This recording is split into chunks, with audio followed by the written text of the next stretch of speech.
That's just some of the sentiment you're hearing in Chicago around the issue of it being a sanctuary city and more migrants showing up and more taxpayer resources being used. So what's changed here?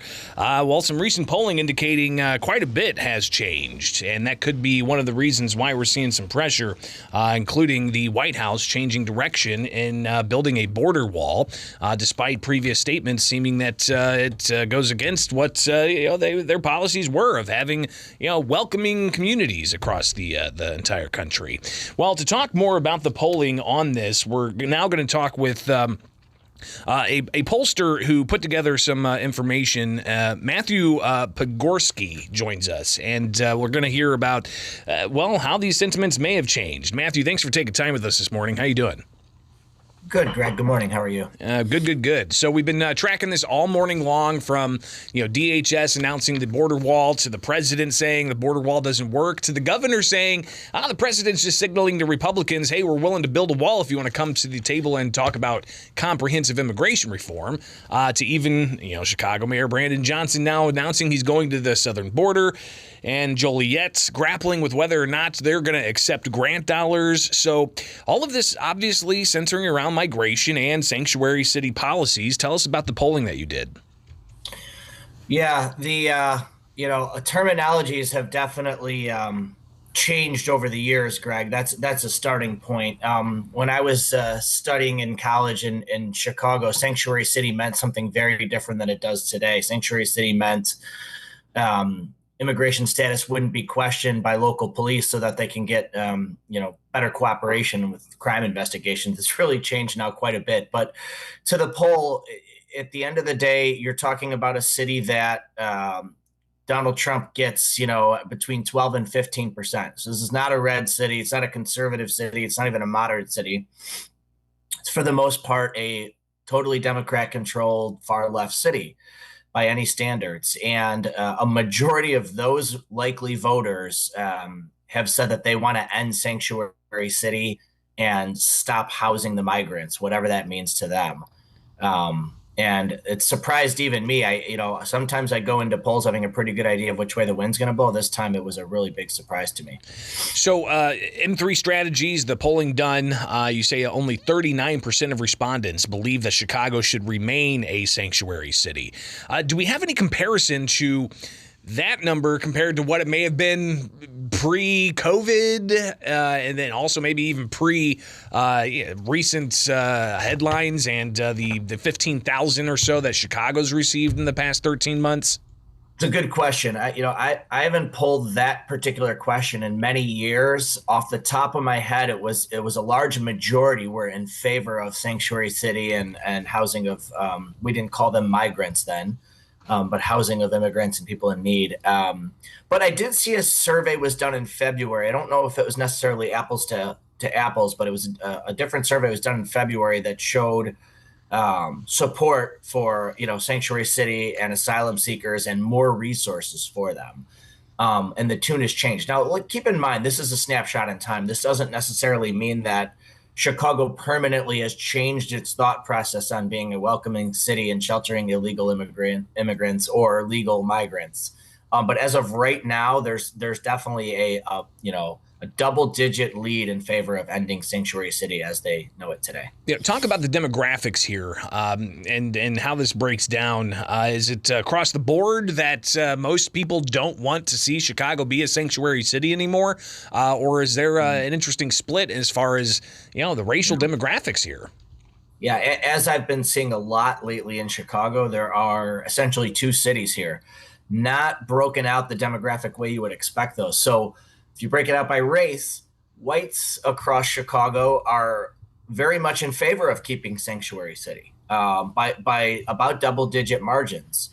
Non-whites, Hispanics, blacks, and others are overwhelmingly in favor of ending sanctuary city. The most stark one was black Chicagoans plus 20% ending sanctuary city.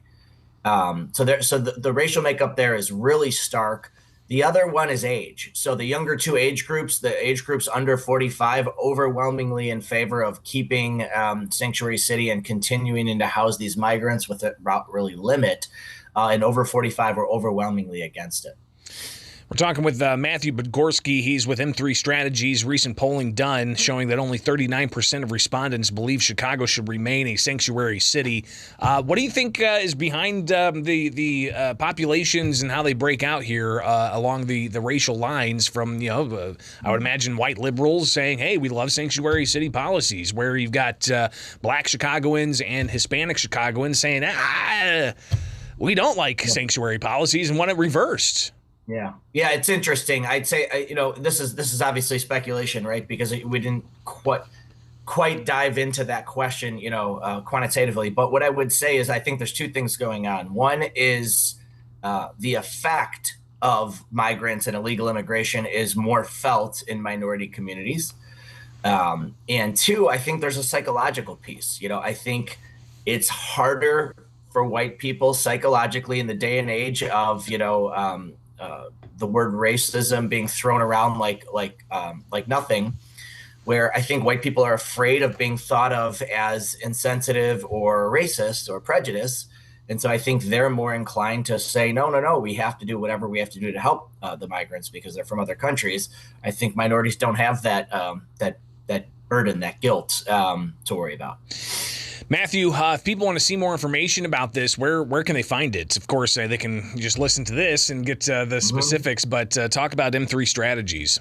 Yeah, m3strategies.com. We post all of our public polls right on our website. We do public polling often and are on TV quite a bit, as you might know, Greg. And then we do polling, obviously we make our money from doing polling for political candidates and networks. And also, obviously, we do campaign work for different candidates. So m3strategies.com is where you can find the full survey, Greg. And for those just tuning in, driving to work, again, tell us the top line of the poll, what you found, and then a little bit more of that breakdown on the racial demographics. So to kind of recap it, the city of Chicago's likely voters right now are all for ending sanctuary city. Black and Hispanic and non-white voters are overwhelmingly for ending sanctuary city. White voters as an aggregate are for keeping it, but it nets out to ending it. And, no surprise, younger folks want to keep it, and older folks are done with sanctuary city as a snapshot in time. That's pretty remarkable. Greatly appreciate you taking the time with us. Matthew Podgorski with M3 Strategies. Let's definitely talk again in the near future, all right? Keep up the good work, Greg. Thanks. Appreciate it. It is Springfield's Morning News on 92.7 WMAY, Springfield's News and Talk. Coming back, we'll hear some of what Chicago Mayor Brandon Johnson had to say about the sentiments that he's seeing out there on the streets. So stay tuned. So we just heard some of the sentiments on the streets as to whether or not Chicago should remain a sanctuary city and sanctuary policies in general. Interesting breakdown there from M3 Strategies. But Mayor Brandon Johnson seems to be reacting to some of the sentiments that's being seen at various community events. People upset that, the focus isn't on them as tax-paying citizens. There seems to be an increasing number of funds, hundreds of millions of dollars going to non-citizen new arrivals to Chicago. So here's the mayor seeming to react to some of that sentiment that he sees on the streets. I mean, this ain't the first time you've heard me say how serious this dynamic is. And so I'm doing my part to continue to make sure that Chicagoans who have been in this city, who have needed support, and particularly our black families, I know there's been a tremendous burden, particularly on black Chicago. I am fully aware of that. Y'all know where I live. Y'all know how many schools have been shut down in Austin, mental health clinics.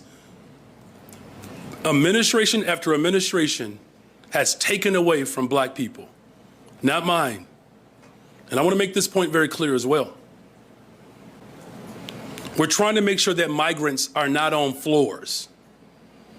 So when individuals say that black folks want what migrants want, it's not true. It's not.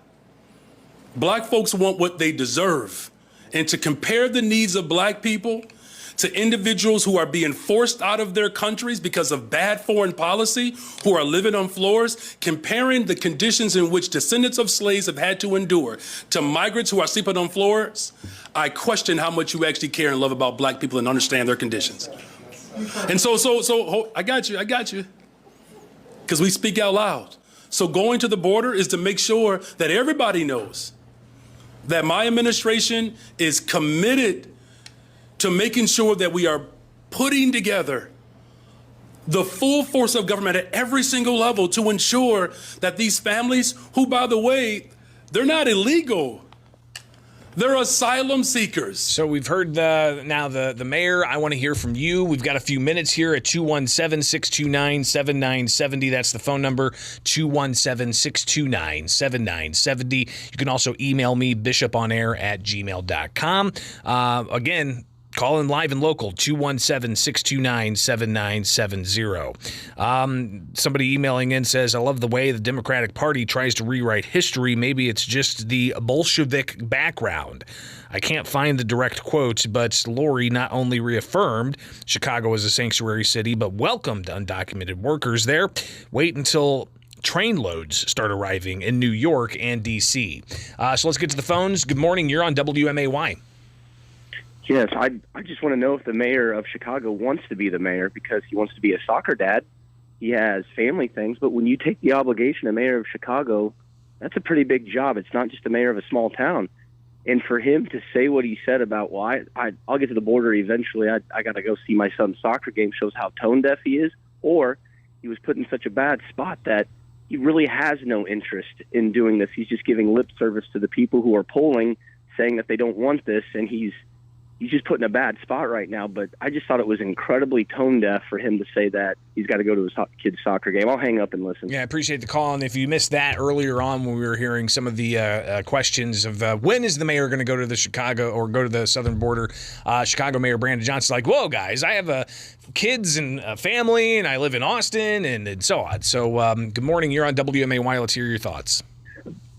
My question is, when you see all the pictures of the migrants coming in, their clothes are so stylish, and I'm not being critical about this, but they have stylish clothes on, they have new haircuts and whatnot. My question is this: what exactly is going on in Venezuela? Is it a situation like when the Jews were getting out when Hitler came to power and they're being murdered, or is it just a bad economics?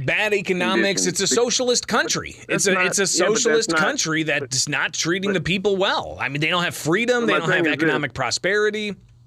That's in many parts of the world. I mean, if it was a situation where people were being genocide, like with the Kurdish people, sure, I get that. If it was the Kurds and they were coming here and they're literally being killed, I get that. But bad economic conditions does not justify putting us into a worse economic condition in right? America. No, I appreciate the call. We'll take one more here before the top of the hour. Good morning. You're on WMAY. You got 30 seconds. Greg, hey, I'm so tired of politicians pushing this racist, this white and black.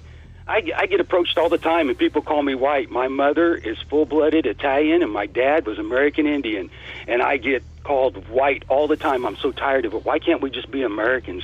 Understood. Appreciate the call. 217-629-7970 is the phone number. And that's all we got this hour. Appreciate everybody chiming in. Pretty contentious issues, no question.